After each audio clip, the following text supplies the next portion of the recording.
everyone, and welcome back to our podcast, where we discuss everything about education and self development.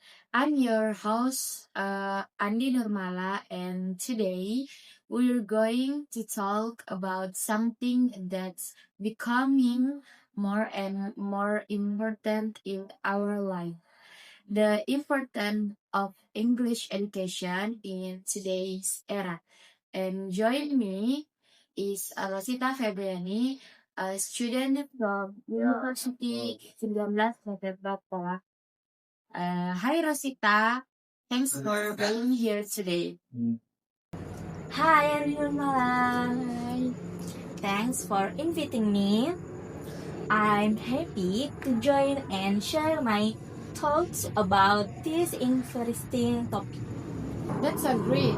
So Sita, as a college student, how do you see the importance of learning English in today's world? Well, to be honest, English is not longer just an academic subject. It's a global necessity.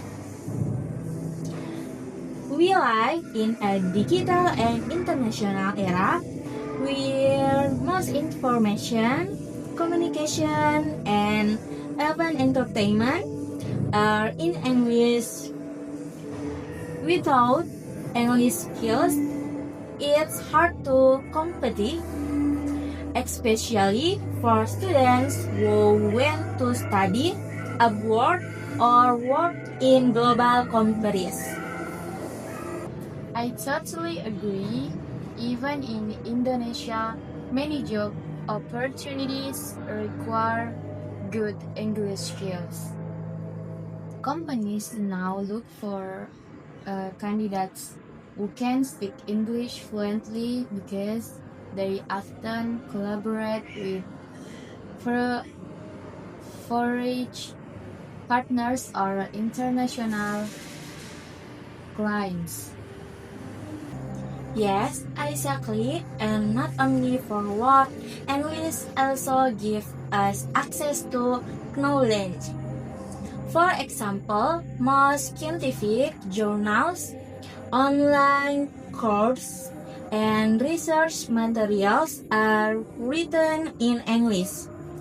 So, if students can understand English, well, they can learn more and expand their perspective about the world. That's a really good point. Some people still think English is just about grammar or vocabulary, but it's actually about communication. Do you think our education system given enough attention to English learning, especially for university students? I think it's improving, but there is still room for development. In many schools and universities, English is still taught as the theory's basic subject. Students focus on grammar rules, but rarely practice speaking. I think we need more practical learning, like conversation clubs, English debates, or student exchange program. So students can ask English in real situation.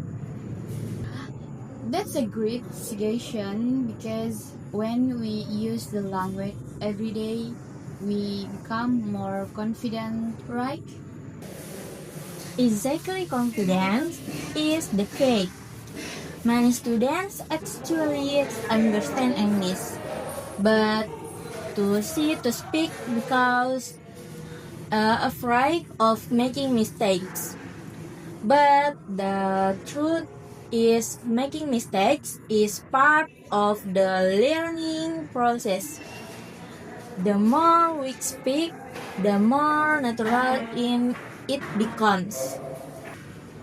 Sita, I think that many listeners can relate to fear of making mistakes. So, what's your personally experience? How do you practice your English outside of the classroom? For me, I try to surround myself with English. I watch movie and YouTube videos in English without subtitles.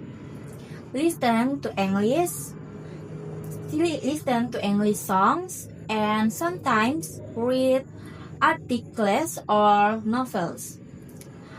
I also like joining English speaking communities online where I can talk with people from different countries. It's really fun and helps me a lot. That's awesome. So it's not only about studying but also about making English part of daily life. Yes, exactly. English learning don't have to be boring. When we connect it to our hobbies or interests, it feels easier and more enjoyable. I love the mindset. So before we wrap up, can you share a short message for students our there who still think learning English is so hard or not important? Sure, I'd say this. Don't wait until you need English to start learning it. Start now, step by step. English opens so many doors for your education, your career, and even your personal growth. You don't have to be perfect. You just have to be willing to learn and practice. That's such an inspiring message. Thank you so much, Sita, for sharing your insight today. And to all our listeners, remember English is not just language, it's a bridge that connects us the world. Stay moving, keep learning, and see you again in the next episode. So, bye guys. Wassalamualaikum warahmatullahi wabarakatuh.